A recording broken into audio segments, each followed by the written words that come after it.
Good evening, everyone. I'm so happy to be here. My name is Cathy Risberg, and along with our speakers, Yolanda Androzzo and Mary K. Mace, we want to welcome you to our monthly NWSOFA-Indivisible Gun Violence Prevention Meeting. There is so much going on in the world today, and we're interested in finding out how we can protect our children, our grandchildren against gun violence. And we've got some action steps tonight to tell you about, and we also hope that you've got some action steps to share with us too. So I'm just going to go ahead and turn the meeting over now to Yolanda Androzzo, who I'm going to ask her to self-introduce herself.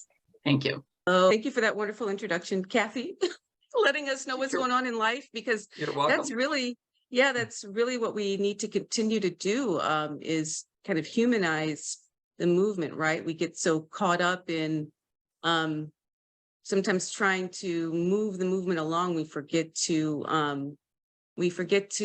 hold one another, and it can be a challenging space to be in at times.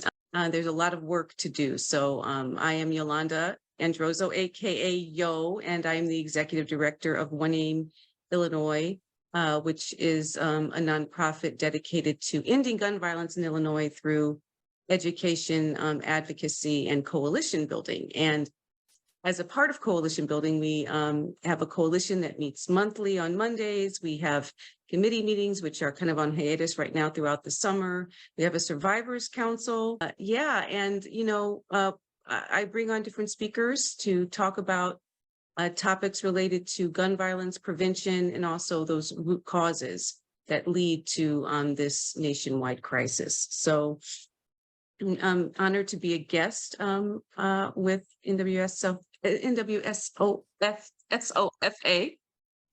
great organization. So I have a few updates. There has been a lot going on this summer. I had an opportunity to participate in a couple of events over the past month as a participant. And I want to kind of share that with you and then talk about some advocacy actions at the end of the call. Murray, founder of Newtown Action Alliance, was in town recently. She participated in St. Sabina's Die-In, A Gun Is Not the Answer rally, and then was part of a couple of panels at the Netroots Nation conference, which took place last week or the week before. So the Die-In with St. Sabina, I did invite the coalition to that. We heard about it kind of last minute. There wasn't a lot of kind of press around it, but they had a really good turnout of Purpose Over Pain, St. Sabina members and Purpose Over Pain members, which is an organization that supports survivors, had a Die-In. That's a rally at the Daily Plaza downtown. And survivors went and shared their experiences. Paul Murray talked about Sandy Hook shooting and how that spurred her and her community that she works with to start Newtown Action Alliance. Survivors got on the mic and shared their stories of grief and loss. What I found to be so compelling was, Father Pfleger's message was that everyday gun violence that is experienced in Chicago neighborhoods all across Illinois, specifics, hard hit in Chicago, is something that we need to focus on. Needs to have just as much press, just as much outrage as what happens when we see mass shootings that impact communities that are more affluent. And he's been doing this work for years. So Poe came down to show solidarity in that message.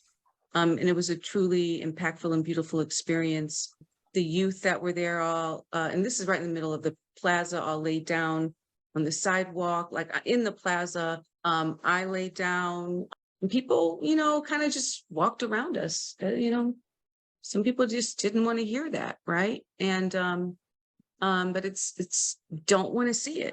But it's so important that we continue to do it and continue to share the message that no matter where it happens, our children do not deserve to die, right? Our elders do not deserve to die. Our teachers and our leaders, anyone does not deserve to die due to a bullet. It is preventable. But that focus and that spotlight needs to happen in the inner city on gun violence, just as it does and needs to happen in Highland Park. And so that was one of Poe's reasons for being here and joining hands with the St. Sabina community to say we are in this together. And it was a truly impactful experience for me and for all of the members involved. And then they got on a bus and they went back to St. Sabina to their communities, and people who the crowd that had gathered eventually to hear the messages on the microphone and to witness this public outcry, you could tell that there was an impact. So I think that's something that in the movement we have to, as we are talking about gun violence, as we're talking about mass shootings, we need to talk about the mass shootings everywhere. We need to talk about the everyday gun violence. We need to infuse that into our language. And we do it as a movement. I know Cathy does, I know Bill does. It's important, but many communities of color, as I've been in this movement and having coalition calls and bringing on guests from, Highland Park to the South Side to Roseland community, there has been this sense of, do we matter?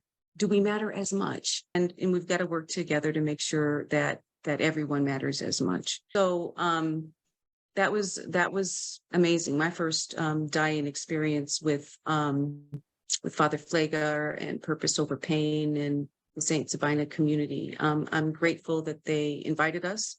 If you see any more invites, please come and join if you can.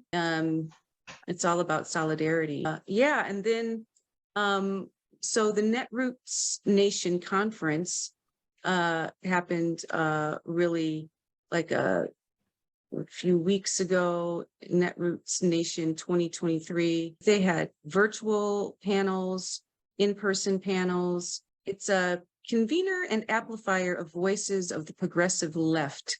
The annual event draws 3,000 attendees from all around the country and beyond. So there were panels on gun violence prevention, organizing the movement, like online, digitally, transgender community, abortion rights.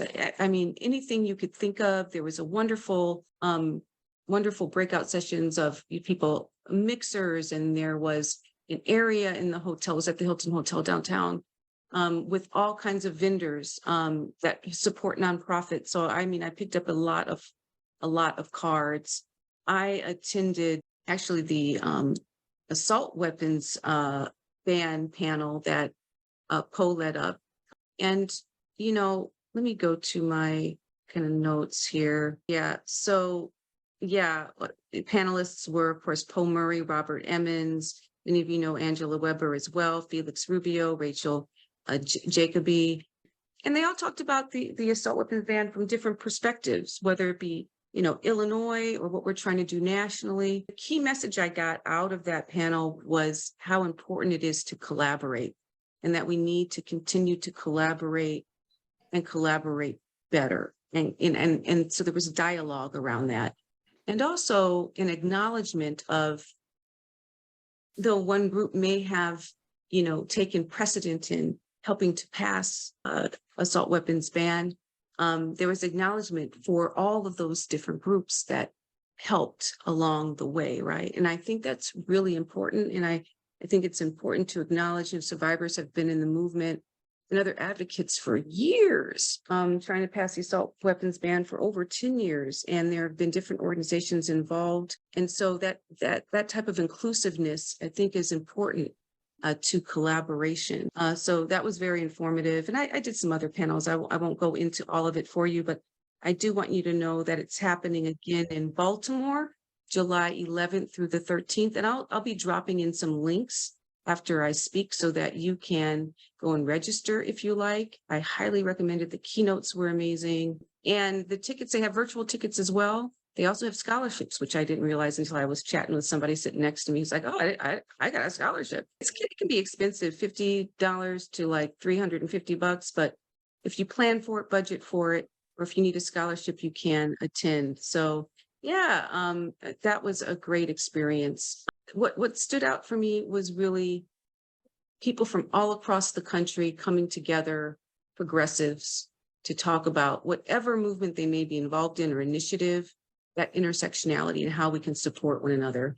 And I actually found that the mixer event that I went to, one of the most interesting, because I was able to connect with Chicago groups that I wasn't aware of. That was wonderful. Yeah, I want to also talk a little bit about, some of you may have gotten these emails from me. We have launched a Voices of Change campaign. It's where we shed the light on the stories of individuals who've been profoundly impacted by gun violence and have emerged as beacons of strength and advocates of a safer world. And so, the different survivors I've met, their stories are so inspirational to me. Yes, they hurt and it's tragic, it's painful, but it's also because they have found a way to utilize that experience and that pain to make change in the world and then lift us up with them. I mean, I'm always profoundly impacted and moved by their experiences. And so this campaign is really to honor them. And it's been an interesting collaboration. As you know, we want to make sure that their stories are reflected the way they want them to be. So working with this communications firm to do it has been amazing, and that they are approving their stories, and that it's an uplifting and healing experience for them is at the heart of the work for me. So I've been learning through it, and I invite you to watch the videos, share them. We want you to share them on social. If you have a story yourself, please share it, because, we have to listen and learn, and continue to support the survivors, advocates, true leaders in this movement. Just a couple other things. Some of you may not know, we do have a Survivors Council. I'll drop the link in. We meet quarterly. We have an event coming up at the Weinberg Newton Gallery on August 17th at 5 p.m. We're calling it a summer party. We're going to have food, and we have a bar and alcoholic drinks as well. We have a mirror moment. We're going to be making candles. And it's family friendly. So I will drop that information in the chat as well as information on our Survivors Council, if you or know someone who may want to learn more about it and come participate in kind of free family friendly events. Yeah, and there's a couple of advocacy actions you can get involved in. One is Amnesty International's. They have a petition to demand Congress to commit $5 billion to end gun violence. And what I like about this petition is the focus is on making sure that our communities have access to the community violence intervention funds. And it's an inclusive petition. It's not focused on one thing or the other, but just to name it what it is. It's a crisis and we need money to combat it. So give us $5 billion. Congress now. So I'll put that in the chat so you can sign that petition, share it with your networks. Also, Paul Murray, as many of you know, is leading a national assault weapons ban, calling on Congress to do that. There's like one holdout. You may have heard about this. I'm going to drop there is a link for you to sign the petition to join the campaign against assault weapons. There's a link. And then she also, Paul Murray, Angela Weber, actually, one of the Newtown Action Alliance's coordinators, they are having weekly lunch and learns, lunch and lobbies. You can join those, make calls. They have everything very outlined. It's simple for you to understand, to make calls and emails, et cetera, to those holdouts. And in Illinois, they are working on she's just come out. I just saw an email, so don't have it ready for you right now, but it's a tool specifically to Illinois to focus on individuals who are holdouts. So she's put a lot of work in that. So I invite you to participate in that course. And then many of you know Change the Ref. So you have been following this story. Some of you personally may have seen a GUAC before, but Change the Ref and Manuel Oliver is going to be in town this coming, actually, I believe Thursday, Friday, Saturday. He's got the bus. He's going to be on the mic on the bus talking, doing a lot of press, shedding light to this crisis. He lost his son. His son was taken from him due to a mass shooting. But he has a show. It's a one-man show that's going to be actually this coming Saturday at 7:30. Tickets are $23. It's going to be at the Greenhouse Theater Center on Lincoln Avenue, like right here in kind of like the Lincoln Park area. It's really nearby. So we're really kind of trying to get people to come to the show, support Manny Manuel, see the show. And then they're having a community event on Friday. So I'm going to be putting all that in an email to you and sharing that with you so you can come to the Highland Park community event. It's going to be huge. It's going to be beautiful. It's going to be impactful. We want you there. And if you can come see the show, that would be amazing, because it's a story to tell. And when you're on a stage sharing a very intimate story about the murder of your loved one, not the same if you don't have people to hear it. So so please share that. I'll be putting all that in an email that you will receive, and I'll be dropping a lot of this in links. But overall, I just want to say I appreciate the opportunity to be with you in this space. Just wish you continued energy to keep it up. It's a lot of work, but you can do it. You're all doing amazing work. If you don't hear it, know that you are. Hug yourself, pat yourself on the back. Yeah, hug your loved one and take a deep breath. And just know that we're going to get to the other side of this. Anything is possible. Anything is, if we believe in it and fight for it. So that's me. Thank you for allowing me to share with you. Yolanda, what can I say except that you are a pretty amazing, inspiring individual who I cannot thank enough for coming into this space. One of my friends, Maria Pike, whose son Ricky was shot in 2012, taken from her on August 3rd, said one of the most important things that survivors benefit from is from all of us who have not experienced that yet. Survivors want to know that we see them, we support them, and that they're not alone. And so I think that's what we're trying to do here in this space, is to come alongside our survivor community, elevate their voices, their stories, and knowing that the work that you're doing in such a magnificent way to create a sense of collaboration, to get people together, to empower some of us who are here and didn't think that we could make a difference in this world until we started to find our voice and started to speak. And thank you. I don't see questions right now in our chat. Thank you. I'll stay on the call, and then at the end, if we have time, I will share one of the videos. Okay. You talked about individuals who are a beacon of strength and who are advocates for a safer world. And one of the very first individuals I met, a mother, was Mary Kay Mace when I got involved in this movement. And we invited her here tonight to share her story, to tell us about her daughter, Ryan, and the work that she's done since Ryan was taken from her and her husband, Eric, back in 2008. So Mary Kay, I'm turning it over to you right now. And thank you so much. My name is Mary Kay Mace, and some of you may already be familiar with my story, but for those of you who aren't, I'll start with the day that set a permanent dividing line in my life between before and after. What I experienced on Valentine's Day of 2008 is a long and twisted tale that I remember truly every excruciating detail, especially from about 3:20 p.m.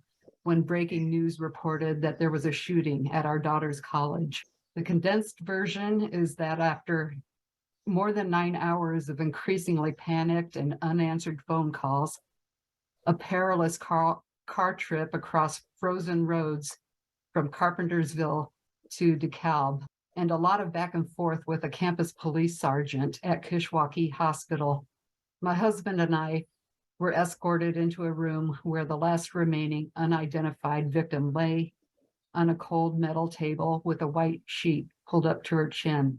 This is my daughter, Ryan Elizabeth Mace.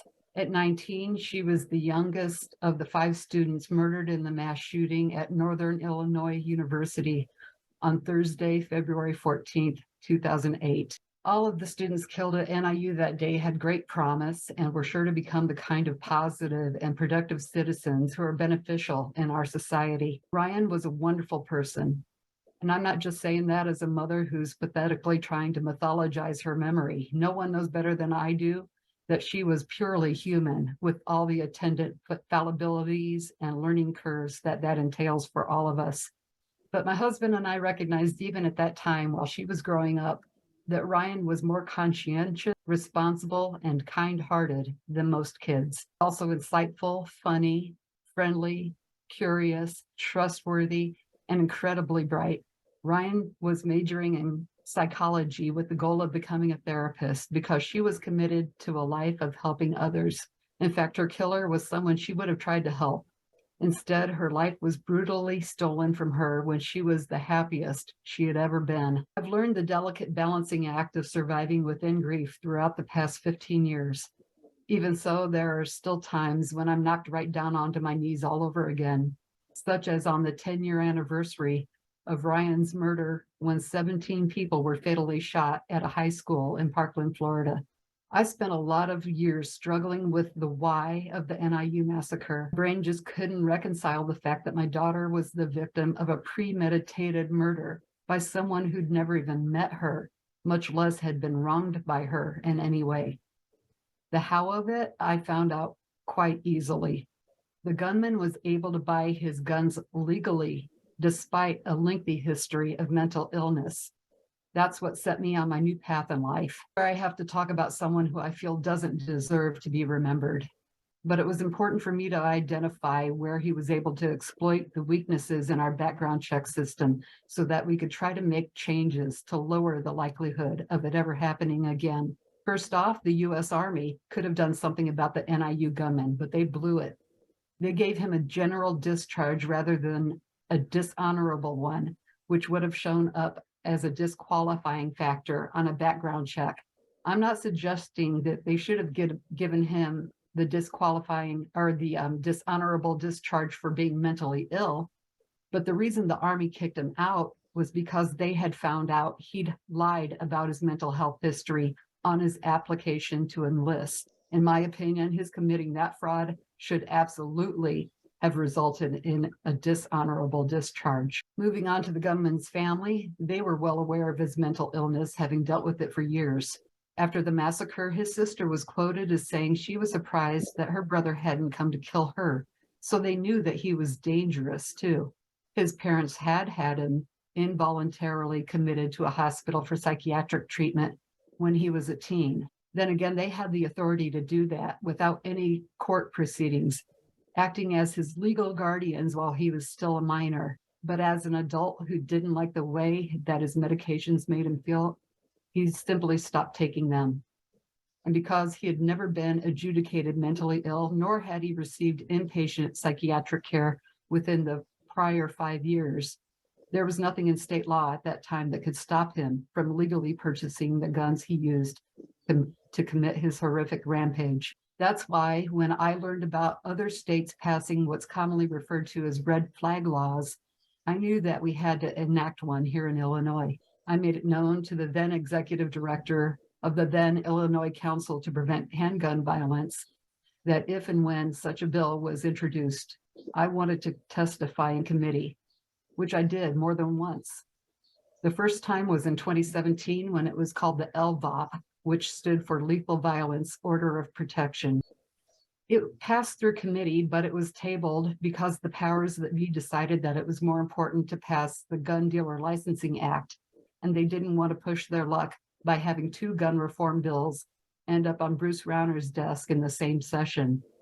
The thinking seemed to be that he could justify vetoing the gun dealer licensing bill because he signed the LVOP into law.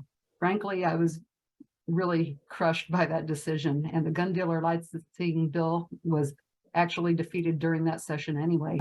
But the next year, the LVOP was rebranded as the FRO, the Firearms Restraining Order Act, that passed with a veto-proof majority and became effective on January 1st of 2019. And the gun dealer licensing bill also was passed and was enacted later that same year in 2019.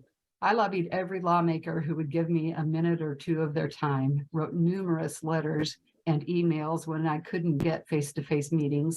I made repeated phone calls and even had my testimony printed verbatim in the Sun-Times as an op-ed. I passionately advocated for this legislation, not only because I believed it could have stopped the NIU shooting, but because it has the potential for saving many Illinoisans' lives, particularly in regard to suicide prevention. As many of you know, the largest percentage of gun deaths are intentionally self-inflicted. And I want to go into that topic just a little further because I've also been affected by the gun suicide of someone to whom I felt close. Suicide is the second leading cause of death for Americans in the 10 to 14 and the 25 to 34 age groups. But suicides are preventable. And one of the most effective ways of preventing them is to ensure that people demonstrating the signs that they are at a risk for suicide is to restrict their access to firearms. Guns are a much more lethal way to end one's life than our other methods.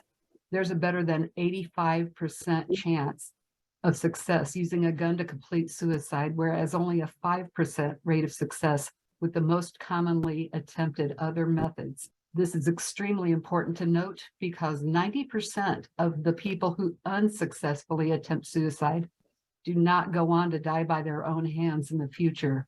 In other words, taking away the most lethal means would very likely give these people in crisis a second chance at life. I've spoken at many rallies, vigils, conferences, focus groups, marches, church meetings, and other assorted gatherings. The me from my before life could never have predicted that, given her terror of public speaking. I have reams of facts and figures from various speeches that are already out of date by the next year. But I do want to mention a few of the most notable aspects about our nation's unacknowledged public health epidemic. Gun violence is now the #1 cause of death for children and adolescents ages 18 and younger. And that's been the case since 2020. School shootings are still statistically just a small subset of gun violence, like Yolanda mentioned, despite their egregiously disproportionate share of the media attention. Black and Hispanic people are far more likely to be the victims of gun violence than are white people. The largest portion of gun violence overall aren't deaths, they are injuries. Nearly twice the number of people suffer non-fatal gunshots in the US every day than are killed by guns during the same time frame. These victims are mostly overlooked, unseen, and unheard, but some live with lifelong disabilities, chronic pain, lead poisoning from the bullets that were too risky to remove, and many suffer from PTSD. On top of that, the medical bills can bankrupt these victims and their families. I was asked to include what you all can do to help. Mentioned, I've seen how the process to enact gun reform is both complex and difficult, and usually what passes is sometimes watered down. Even when a good law is enacted, it will more likely than not face challenges in court. My personal opinion, big picture wise, is that nothing short of repealing Citizens United is what is necessary to break legislative gridlock.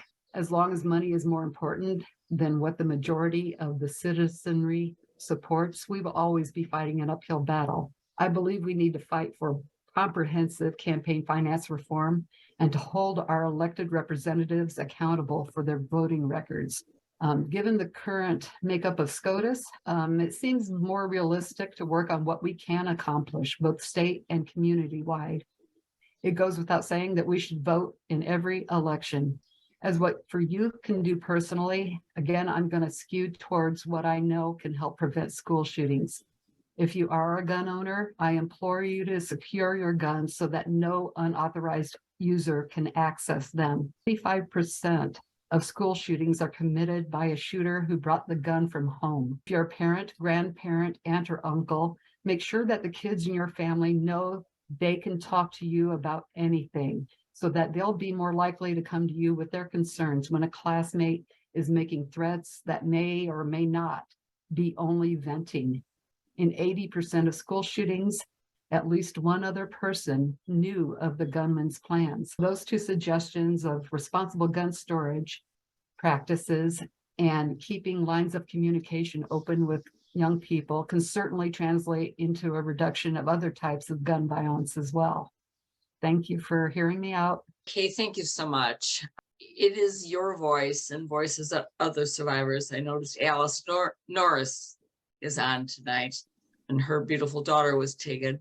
These are the voices that inspire to take action. And Alice, I'm going to let you speak. I just wanted to just go over a couple of points that Mary Kay said. I think, you know, your idea, Mary Kay, of responsible gun ownership and storage and keeping those lines of communication open are so important. After Alice speaks, I'll probably call on Steve and Joyce and maybe Cathy, who've been involved with school board matters. And I see that Jim has his hand up, and I know Jeffrey has his hand up. So I guess I will turn this over to Jim right now to ask a question. I want to say to Mary Kay, thanks for that. That's the first time I heard the background of that Northern Illinois shooter. Very disturbing what you said, how that happened. But I changed the subject a little bit. I don't know, Cathy, if you want me to talk about it now or come back later. I want to talk about something a little bit different.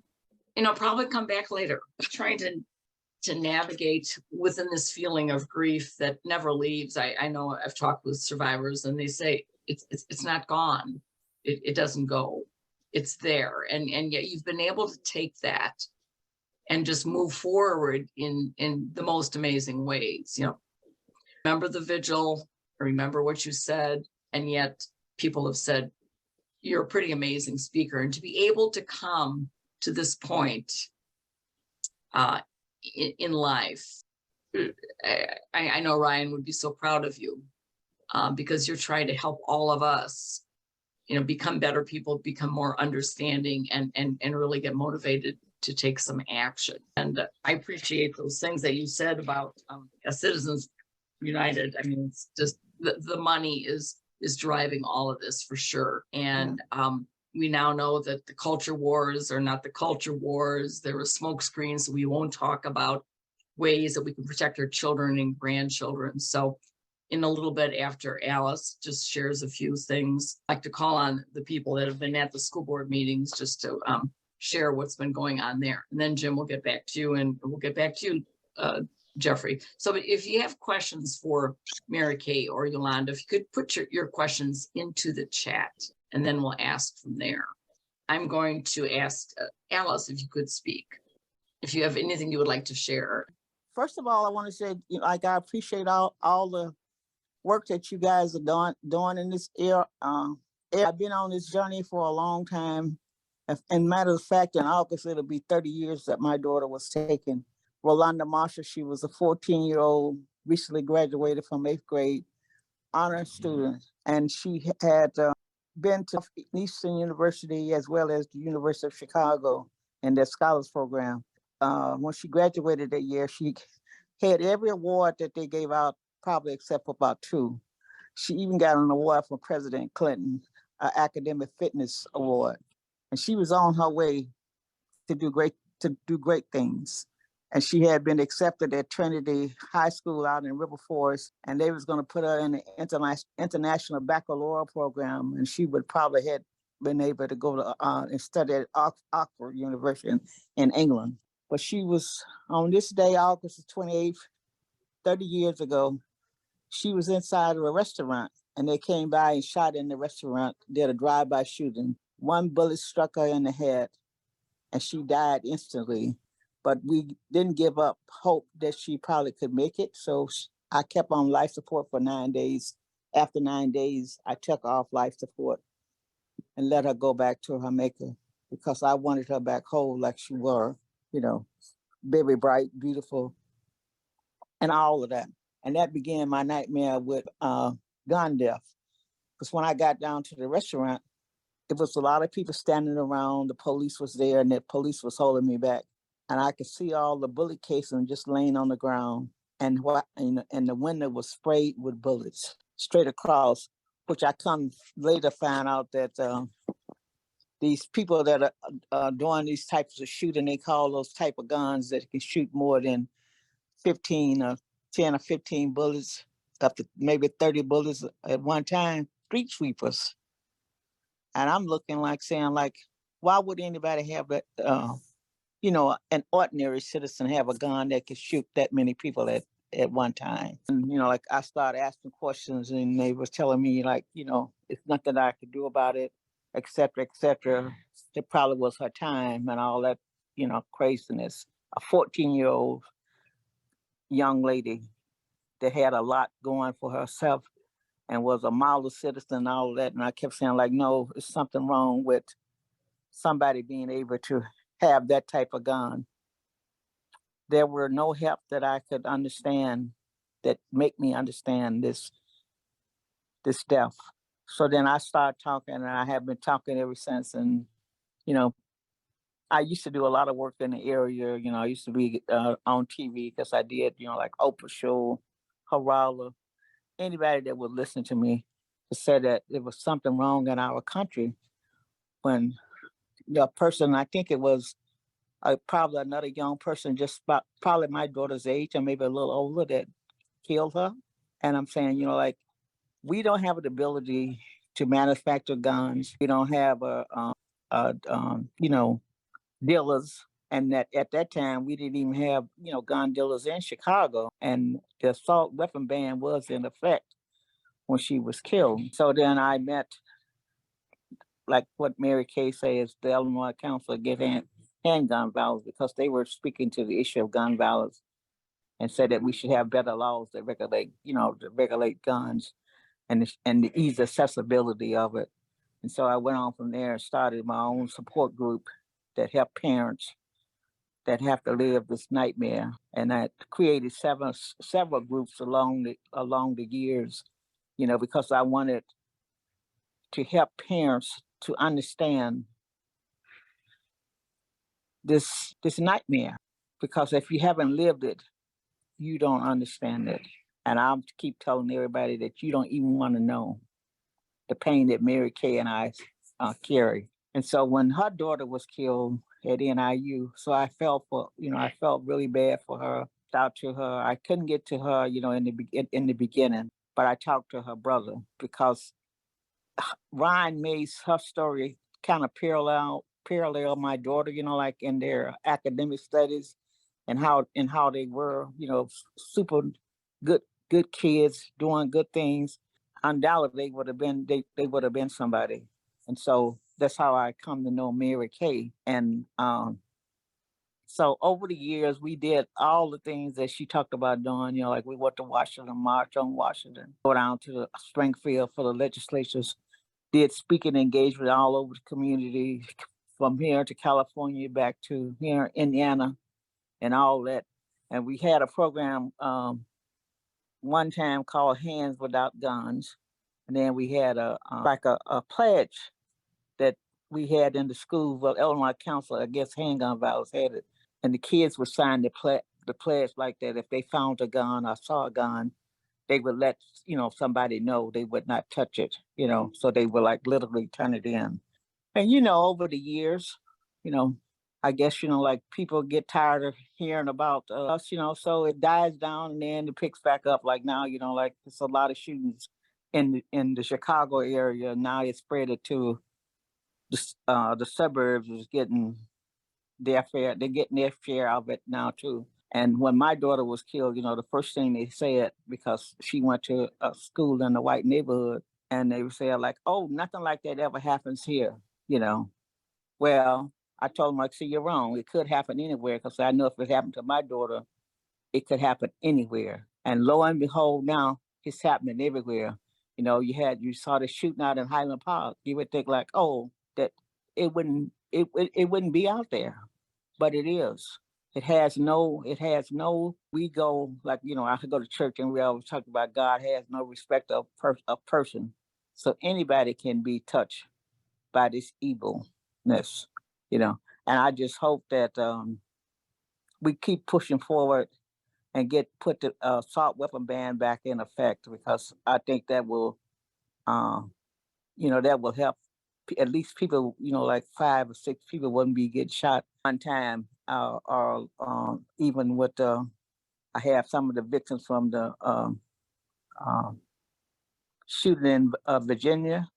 I think it was 23 people were killed that time. Do anybody remember? Yeah, it was I don't know, 18 or 22, as someone else might know.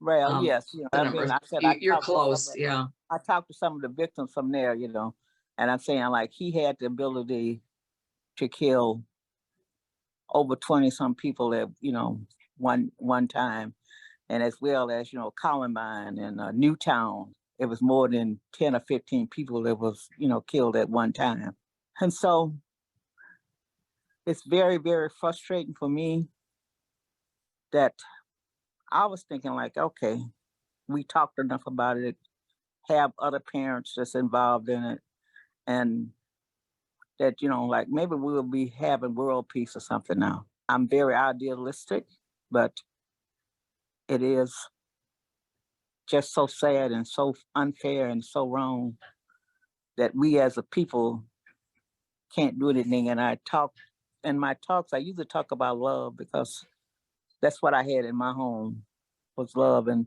some of these children, young people out here, my understanding that they don't have that strong love and binding love in their homes. And so they out here striking out and being used as a tool. I think that the person that killed my daughter, which has never been solved, probably was another young person that probably was no older than her. But somebody had them doing their bidding out here, and that's what you find that's what they before my daughter was killed, like the kids used to just get a slap on the wrist, if they was under a certain age, and it's not like that anymore, unfortunately, but still it's still there. So we have did some great things over the years, and I think I have touched a lot of people, and a lot of people have touched me. And I'm just so, I support anybody that's trying to do something and talking, about sensible things that we could do. So I would support anybody that's doing that.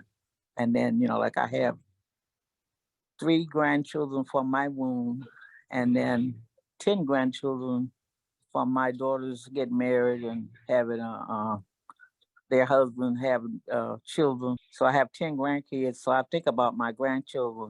What kind of world are they still going to have to grow up with this kind of nonsense? So thank you. And Yolanda, she's so wonderful. And later she's gonna release the idea for the victims' impact. You'll get to see my story. You get to see more detail, and you get to hear Miss Rolanda Marshall poem. She wrote a poem about love. It's called The Color of Love. It's purple. And that's what she was, a writer, a singer, a dancer, a cook, a teacher. And I had told her, I said, okay, since she wrote poems, we're going to get them published. We're going to get you singing lessons and all that. So her poem was put to music by the Chicago Symphony Orchestra at the behest of Yo-Yo Ma and his Peace Initiative. So you'll get a chance. Rolanda put it in the, in the chat. and you get to see it. It's called Notes for Peace. Just go to notesforpeace.org and then click on her name, Yolanda Marshall, and you get to see her story. And it's being sung by the mezzo soprano from the Chicago Symphony Orchestra. That's what they did for our group that I have. I'm a founding member of Purpose Over Pain. So they do a lot of advocating against gun violence. And then, like we have Saturday night peace games. We have spa day for the parents. And of course, we have support meetings for parents. And most of our parents have lost children to gun violence, most of them. A couple of people, their kids got killed like in a car, but with a car accident or by a car and other means, but most of it is gun violence. Most of the parents in our group, their children were shot, basically under some of the same circumstances, most of them, which is a shame. Alice, again, my condolences to you, and also Mary Kay, my condolences to you for the loss of Ryan and Rolanda. And Alice, my apologies to you, because I believe you were at the same vigil with Mary Kay Mays. Yes, I was. Not Northfield, but Palatine. I mean, Palatine, yes. That's where you and I first met, and we've stayed together on Facebook. Right. And so, we used to do something with the mayor of Palatine, when those brown people, the people got killed from brown chicken. Oh, goodness, brown chicken. Rita. I know they have a new mayor now, but we used to do a lot. She used to come to a lot of things that we used to do when I had the other group, Help for Survivors. That is good. And I don't know how we cannot get involved as fellow human beings to do whatever we can to help end gun violence in this world. You've lost your children, want to protect our children and our grandkids, and your pain that has been turned into a purpose, both you and Mary Kay. Thank you. Is what leads us all. Is what leads us. My thing, I always sign off with this. It was my child yesterday. Will it be yours tomorrow? And that is, I cannot do any more than that.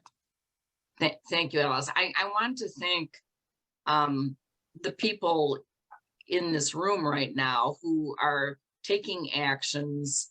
And I know all of you are taking actions, but I'm going to go over to you, Steve Rosenblum, and thank you as one of the amazing District 211 school board members who helped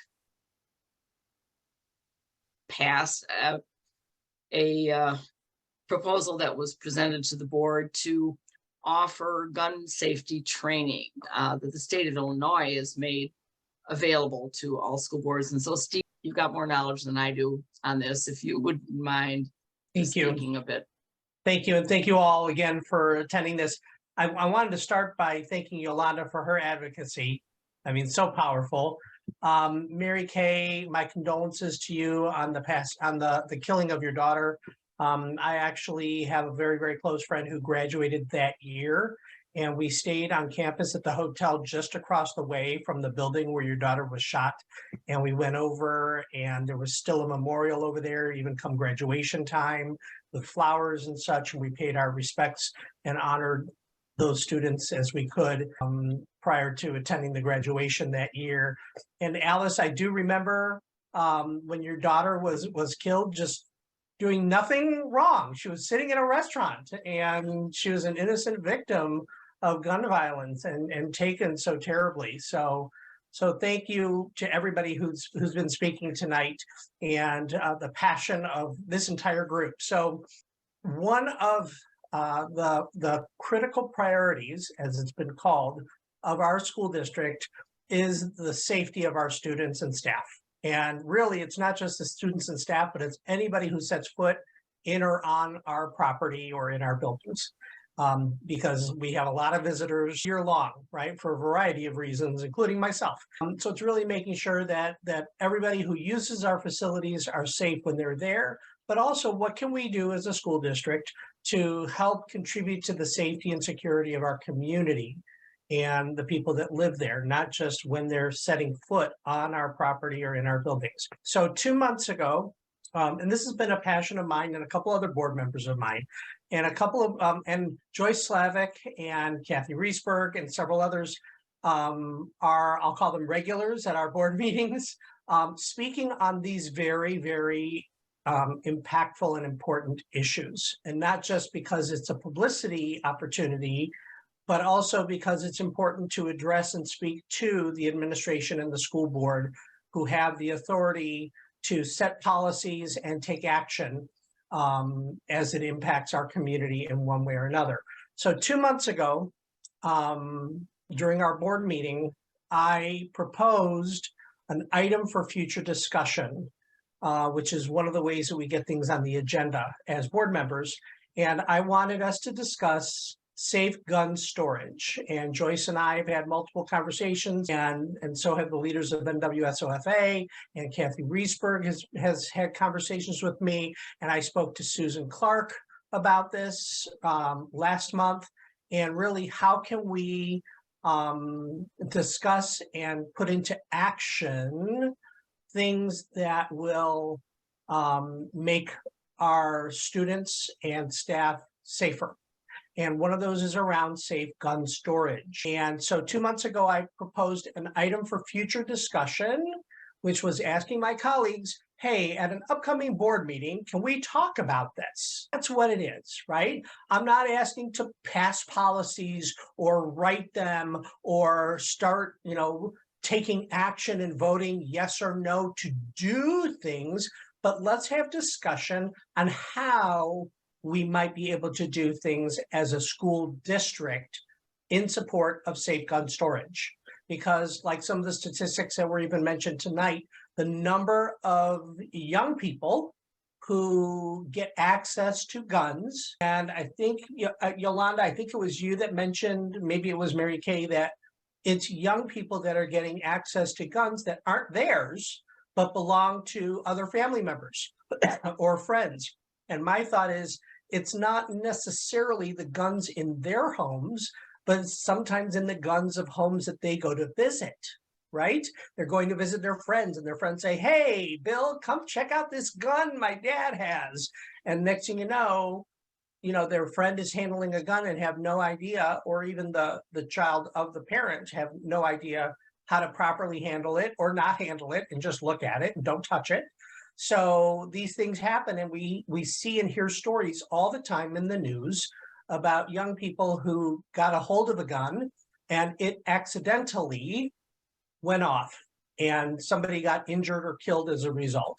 So when I asked for this to be an item for future discussion 2 months ago, some of my colleagues felt that it was not an appropriate item for future discussion as a school district.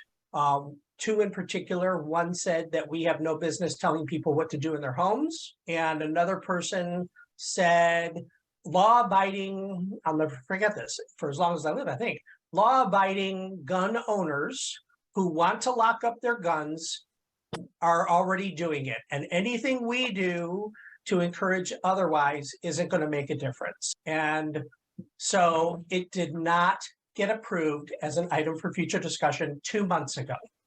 Well, I did get to speak with a couple of people who are in this call tonight, that I wasn't going to stop there, right? And I was going to come back and in my conversations with several people in the week or two leading up to the last board meeting, this past board meeting just last week, and I put a link in the chat if you want to watch it. It's on YouTube. They kind of, what's the right word? Rounded up the posse to help me. And we had several people during public comments, make public comments. They also did last month. So it wasn't like there was a break in between. Still people came, they spoke. Most of the people who came last month expressed their disappointment that the board didn't approve, reach consensus to have it as an item for future discussion at the previous board meeting. This time around, it was really in support of having it as something that we consider in our school district, the importance of gun safety and safe gun storage and those kinds of things. And all but one person who registered for public comments, that's what they spoke about. We also had Michelle Mussman, who's our one of our state representatives. I did contact others, but they weren't available, and I'm hoping that they come next month. I was with them at a reception earlier this week. A couple of them are going to be out of town, but I think I can get, I think I'm going to try to get Maggie Trevor to come and speak at at our next board meeting, because just because we're going to talk about it, it's still important that the public shows their support, right? Because that's who we're working for, right? The constituents, they're the taxpayers and who we represent. I brought it up again at the last board meeting, and I went about it a little bit differently. Instead of making it out like we're going to put this program together and we're going to design the communication and how we're going to get the word out and all those types of things, I went about it as partnering with local law enforcement and utilizing them as a resource, because they have material, they have knowledge, they probably have flyers and other things that we can use. They can help us put things on our website and get communication out to our parents and students. Students need to know too. And it was approved unanimously at this board meeting to have it as an item for future discussion. A step, right? It's not, again, it's not, oh, we're going to do this, or we're going to do this, or we're going to discuss it. But it also put our superintendent in action to reach out to local law enforcement and have those dialogues on how we can collaborate and partner with them to look at different ways that we can make this happen. And I'm confident that in the next couple of weeks, she's going to share that information with the school board. And then when we do have it as an item for future discussion, it'll be on the agenda along with her write-up. Usually that comes out Tuesday before the Thursday board meeting so that the public can see exactly what's going to be discussed. And we'll be able to start moving in the right direction to get communication to our students and parents about this very important issue. So I'm doing what I can, and I appreciate, Joyce, don't clap your hands. I should be clapping my hands for you and everybody in this meeting. So I'm also very pleased and proud to be part of this group and attending these very, very informative and supportive programs and attending some of the rallies and such that y'all are having. So. Well, Steve, how can I thank you enough? Maybe I misunderstood. So we are discussing this in District 211, but at least they're open to doing it. It's not that the board decided, yes, we'll have this program, but I put in the chat, just having a discussion, being able to talk about this.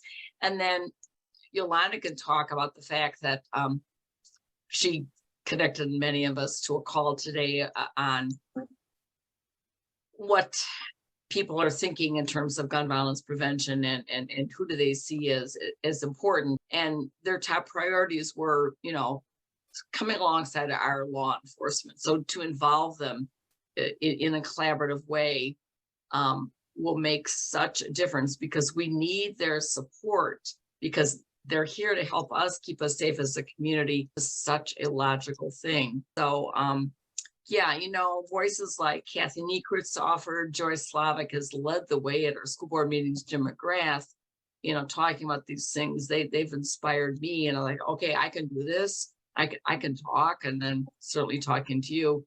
And that would be the action step. I think, Steve, you would, and you did recommend to people that everybody on this call can go to their school board meetings just to sit and listen at least. And if you feel comfortable, you'll be able to find your voice. And just want to let you know that all of us here who've, you know, just gotten up the nerve, and Cathy, for her first time speaking, it was just like amazing, Cathy Risberg. Yep, I agree. And Michelle Mussman mentioned House Bill 5193.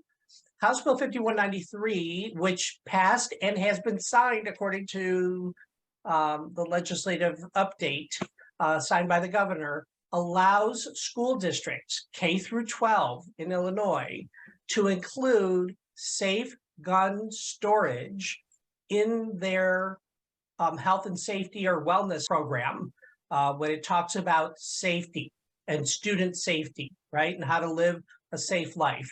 So it allows, but it doesn't require.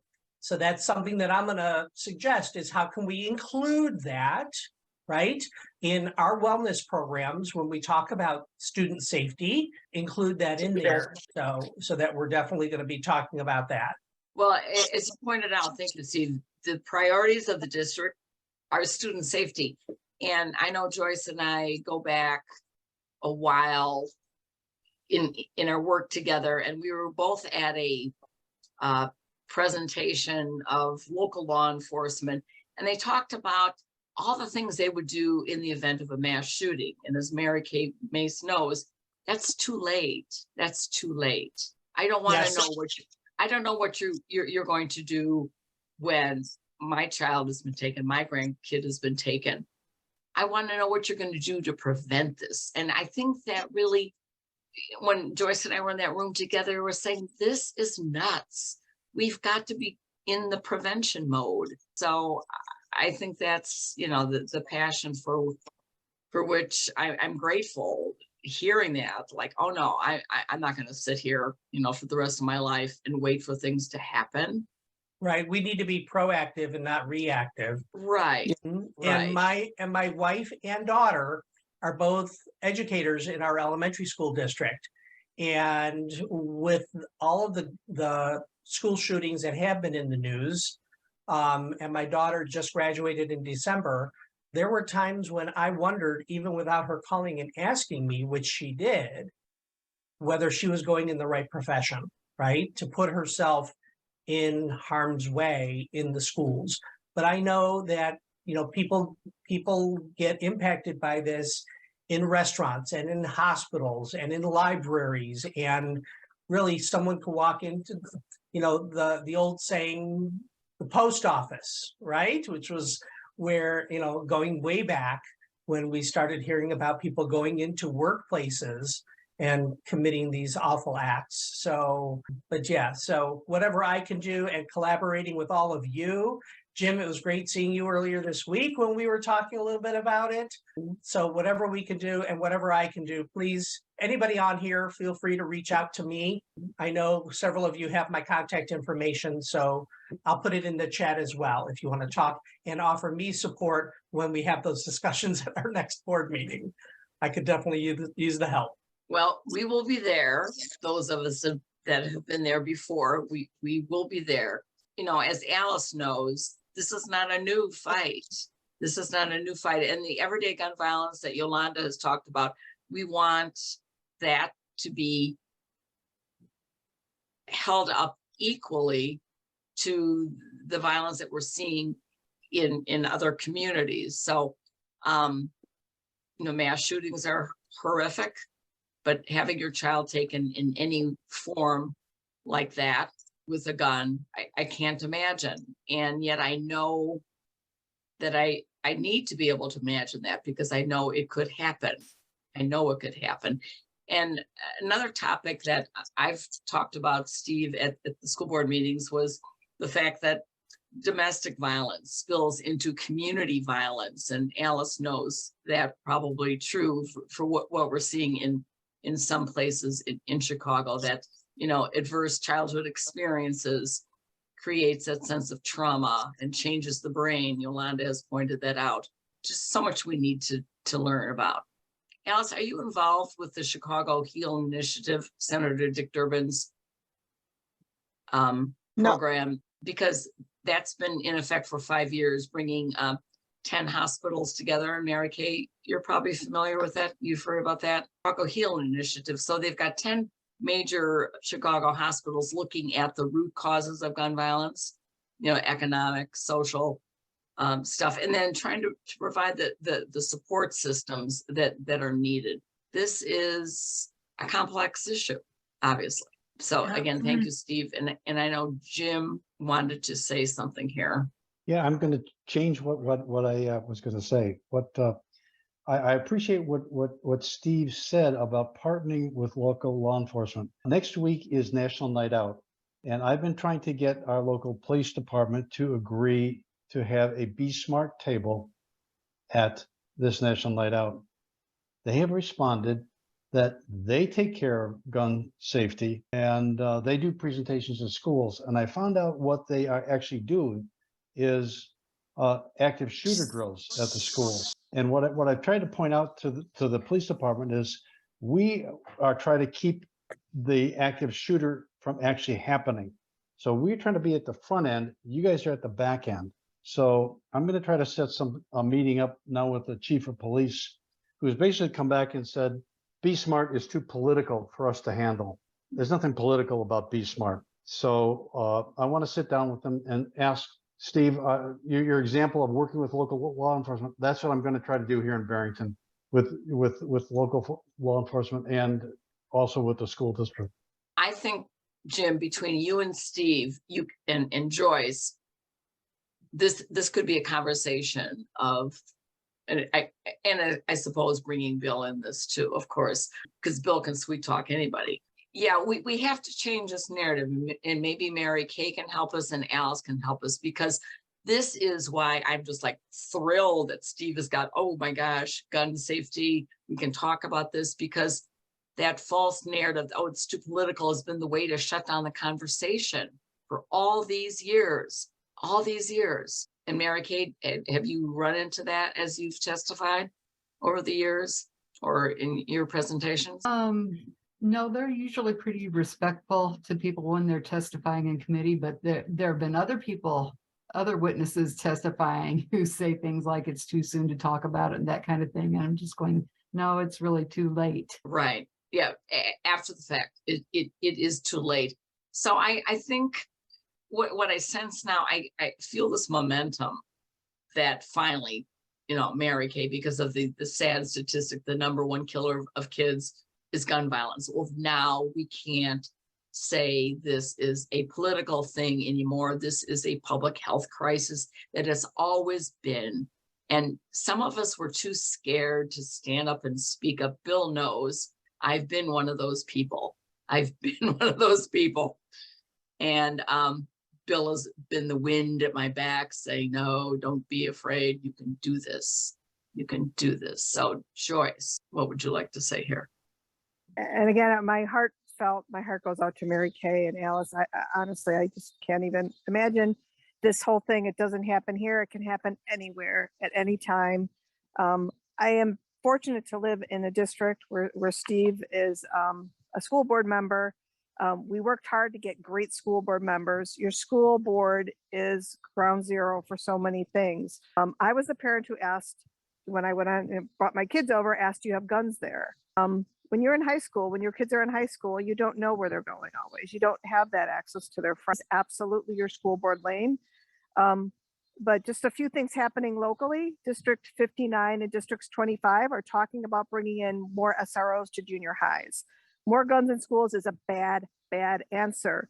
So it's really important to go to school boards and be talking and listening to what they're proposing. It takes a lot of effort. And, I know Jim and I, we've spoken for years about this safe storage. And so it does take a while to get home, but you got to get people to show up at your school boards, because while I, melt the guns and everything else, assault weapons bans, I'm a firm believer in changing and doing action where we can, and hope that it can spread. If you can make any change and save some lives, I'm all for it. Safe gun storage, if we get that if we can get that expanded at the state level, the federal level, it helps all kids. And and one of the things is talking in your communities. People do shut out if they think it's not going to happen here. I want it to help every community, but sometimes we're trying to figure out how to reach our own community to get them activated. And that sometimes that's where we're trying to start that groundswell. So know that it is happening locally, Arlington Heights, where they're talking about bringing SROs in. They had a gun buyback. Phenomenal in the suburbs. Just to me, just mind blowing. In Evanston, near to Chicago, my sister says, yeah, that happens all the time. No big deal.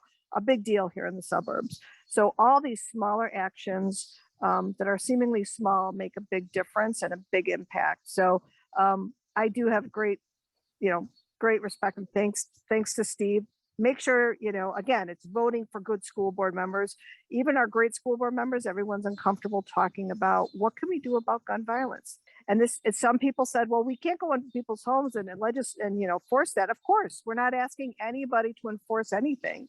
It's communication, simply communication. And then the only other thing I want to say is, I really like the idea of bringing in law enforcement, but that can't be the whole solution. Families of color are not going to probably walk into even our local police station ask for gun luck. I did, no problems, no questions asked, but that maybe I don't have that same fear because I don't have to, right? So we need to figure out ways to bring in other experts because sometimes the police are not the expert on this. Action, SMART program. Those groups that have that real information, because police are not always the right solution to talk about safe gun storage. But I think it's great to get them on board. I think that's terrific, and partly because they have free gun locks there. So if we can get them on board, it impacts them as well. And I wish that they were more vocal about it, because if you're walking to a car and there's guns everywhere, I'm very, you know, do whatever you can locally and then build on that and move it up. So yeah, thank you. Joyce, you've always been the inspiration to take action at the local level in small steps. I mean, you've been doing this for years. I mean, and that's the reason why I finally came along to believe that, yeah, we can do this. It's local, it's the school boards. Bill is always harassing us. Take action, give these people something to do. And Bill, correctly, not harassing us, but you've been advocating that we give our people something to do. And now that I'm doing it, I know that it can be done. It's the school boards, it's the elections. It's just learning as much as you can. And I want to apologize to everyone. I guess questions are being not really answered the way I thought they were going to. The time has just gone by so quickly. Bill says I've got to give him a couple of minutes to share some up and coming events, but I see Jim has another question over here, and Yolanda is sending me a message. Just real quick, since National Night Out is next week, find out what your local community is doing, attend it, and talk to the local police who will be there. Ask them what they are doing for gun safety in the community, which is the Barrington BAMDA people will be all over this event. Ours is on August 3rd in downtown Barrington. Thank you, Jim. You know, the very fact that, you know, night out programs are happening and Moms Demand Actions, that some of them, right? I think we can keep asking. And I think that's the one thing I've learned over my life experience is you just keep asking in a kind, diplomatic way, but you're persistent. You keep asking, keep showing up, keep speaking up, not in a confrontational way, but a kind way. I want to thank everyone for coming tonight. I want to thank Mary Kay Mace for sharing your story about Ryan. I just can't tell you how much I appreciate you being here. Alice, this was unexpected that you were here. Is Alice still here? And then yes, there you are. Here. There you are. And I'm so yes. grateful that you were able to share your story of Yolanda. I just want to, Cathy, I just want to say to the group too, Yolanda talked about, you know, Father Michael Flager.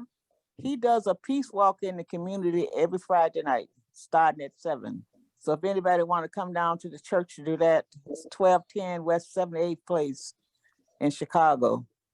And he walks in the community every Friday night doing a peace walk, and he talked to the, you know, to the residents there for like 4 square blocks each way, north, west, south, and east, basically. Thank you, Alice. That is a powerful way for the faith communities to get involved. And that's a whole other story, Alice. We've got to talk about getting our faith communities really involved the way Father Flager has done that. And yeah, we have a lot of work to do.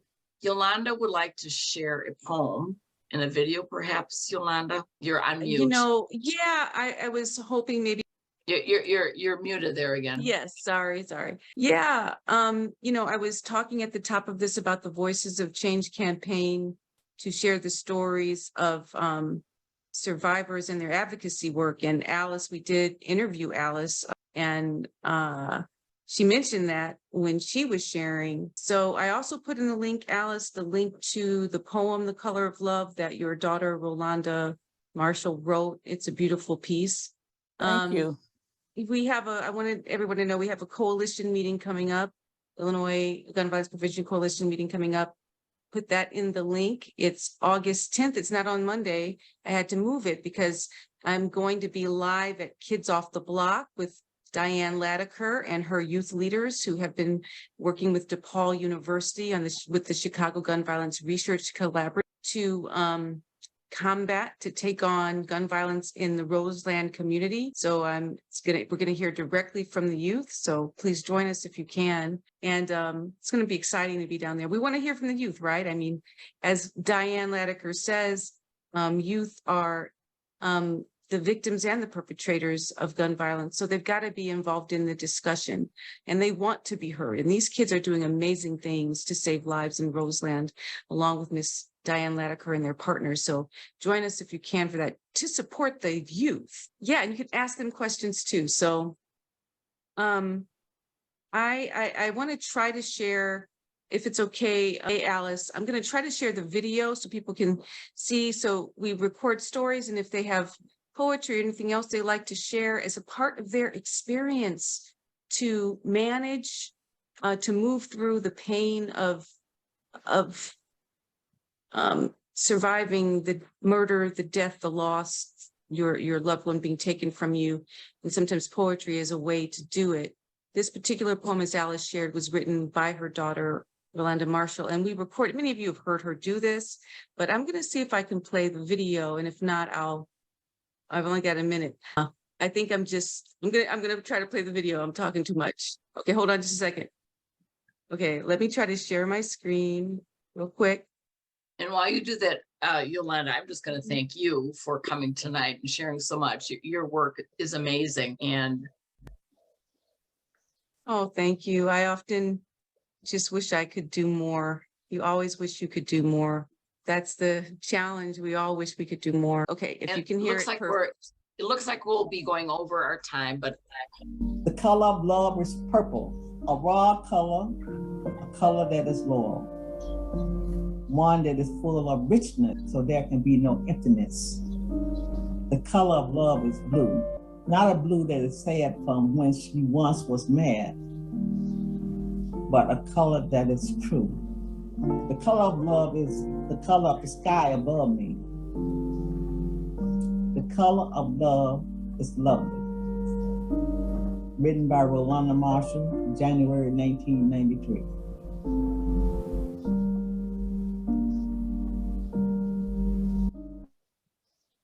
That's it. Thank you so much, Alice.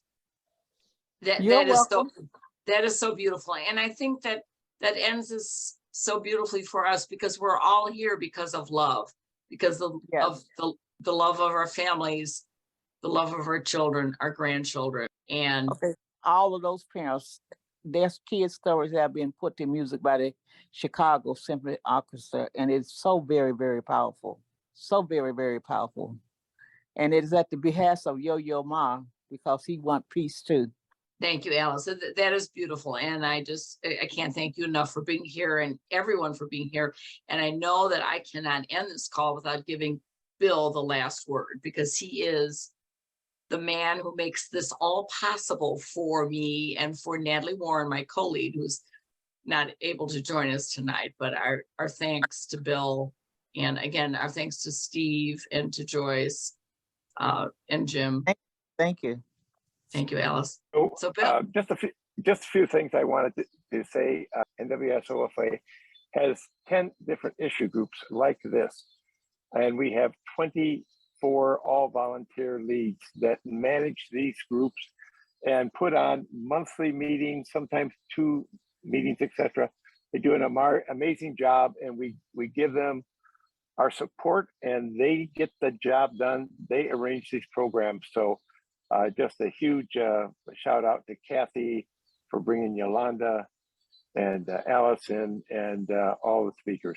Just a note to you, Yolanda, the first gun violence prevention meeting I ever went to, or gun rally I went to, was the Bad Apple rally down on the south side, And your organization was one of the sponsoring organizations. I didn't know who you were at the time, but Father Flager was there, and Jesse Jackson. And when we were refused to go into the gun dealer, we marched around for a while. And then when the police started to tell us we had to disperse, they all said, lay down on the concrete.